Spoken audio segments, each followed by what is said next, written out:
Hi children, welcome back to the lesson separation of substances. In that we discussed about various separation methods and as well as practically we seen the decantation and filtration process, sedimentation, decantation and filtration processes, right? So uh, with that we completed some methods. Now today we are going to learn some more methods which is used to separate the materials. Okay, that is what we call evaporation, right? What is called evaporation? What is called evaporation? Here evaporation means simply conversion of liquids into gases.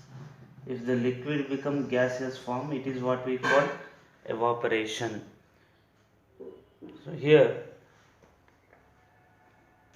by converting the liquid into gas, we can separate the materials. For example, if you see this, simply take beaker and then add salt, take water, take some water and add salt to it. Guess what happens when you add the salt to the water? Very good, the salt dissolves in the water. We know very well that now it becomes salt solution. Now if the solids are insoluble, then you could separate by the filtration method, like tea leaves from the tea. But here the salt has dissolved in the water, the solute particle is dissolved. Then how can you get back the dissolved salt from the water? Is it possible? Right, it is possible. Simply by evaporating the water present in the beaker. Now it is the salt solution, so that when you keep this beaker on the flame, guess what happens? The water present in the vessel, it evaporates. When water evaporates, the salt is a solid material and it won't be evaporate. So that the salt crystals, they may be they may in the form of crystals or in the form of powdery form, they remains in the at the bottom of the vessel, so that we separated water and as well as we got the salt back. So remember one thing, we can get the salt from the salt solution by the process of evaporation, and the same thing can be applied in case of getting salt, common salt from the ocean water. So how can we get it? Simply nearby the ocean they makes a small area which gets separated from the ocean part. It is what we call lagoon. So first of all we have to form the lagoons. Lagoons are nothing but a small portion of the ocean. So in this little portion they make the water to get stagnant, means the water can be stored here. When this water is exposed to the sunlight, guess what happens? Because of sun heat, the water present in this pit, in this small pit or lagoon, the water evaporates. When the water get evaporated, what happens?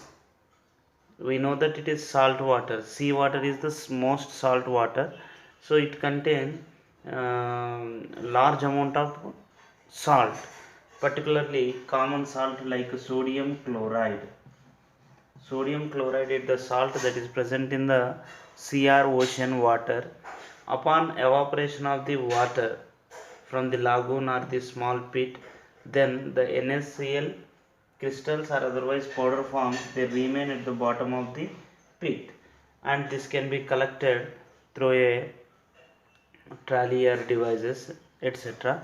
However, the common salt at the ocean they produce like this, means simply at the seashore they forms the lagoons and they allow the water to enter it in. Then the water will be stagnant, and when it exposed to the sunlight, the water evaporates and salt will be remain at the bottom of the pit. This is what we call the evaporation process to separate the mixture. So water and salt water or salt water solution mixture can be separated by evaporation process, where we are removing the water in the form of vapor and we are getting the salt back, right? So this is what we call evaporation. And what happened here? Here we got salt only, we didn't get the water. What we have to do to get purified water? We can get the solids, dissolved solids, in the form of evaporation, by the process of evaporation. But if you want to get the pure water, then what we have to do? Simply we have to follow distillation process. Already we discussed in the previous video. We have to do what you call distillation process. By the distillation process we can get the water back. Okay, and next let us see another method to remove what you call small particles of the solids, which are not going to be what you call sediment easily. The material which is not going to be sediment easily, how can we remove that? By sedimentation we can remove the particles which are heavier than the water. Because of heavy weight they slowly comes down, and that is what we call sedimentation. But here some particles, like for example in a beaker you take some water and add clay particles. Clay, smooth soil, very smooth minute particles are present in the clay soil. So now you added clay soil to the water. What happens? This clay soil, they are very minute in size and very slowly they move to the bottom of the water, and it takes more time to remove the clay particles from the water in general sedimentation process. So that what we have to do here, simply we have to follow a method called loading. What we have to do? The technique loading.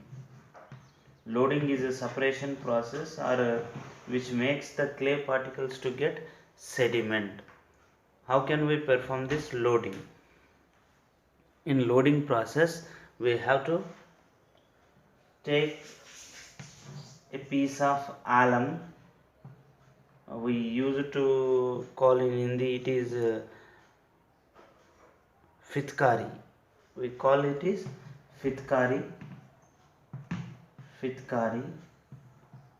or otherwise we call it as alum, a piece of alum. Now suspend a piece of alum into the water and rotate it in the water. When you rotate it in the water, then the surface of the alum, it loses the particles. It loses the particles. Alum particles get loosed, or they separated from the alum cube, right? So now these alum particles, when they separated out, when they come out of the cube, this alum, they takes the clay soil particles to be deposit on it. So whatever the clay particles are there, they deposit on the alum particle and it become heavier. Then the heavier particle slowly comes down. Are you getting the concept? Here it is called loading, means we have to load the clay particle onto the alum particle. Why? Because alum particle is larger than the clay particle. Now due to stirring, the large alum particles, they come out of the cube and they get loaded with clay particles. Along with the clay particle, the alum comes down and it reaches to the bottom. So simply by doing this, we can make the particles, clay particles, to be sediment at the bottom, right? So this is what we called loading. This process is called as loading. Now however, by loading we sedimented the particles. Now simply by the decantation process, we can remove the impurities. Means the clay will be remain here and only liquid can be separated by the process of decantation, that we know very well. Okay, so this is the process how we can remove the less denser material than the water. Means very minute particles they are and it takes more time to sediment. so that in such cases we can use the process called loading, where we use the alum particle to settle down the clay particles. These alum particles, they are heavier than the clay, and they get deposition of the what you call clay particles on it, and slowly it reaches to the bottom of the vessel. That is what we call loading. So children, have you understood? So this is about today's class. In next class we'll learn about some other techniques to remove the mixtures. One mixture can be separated by different methods. So we'll discuss later about that. I hope you understood today's class. Thank you.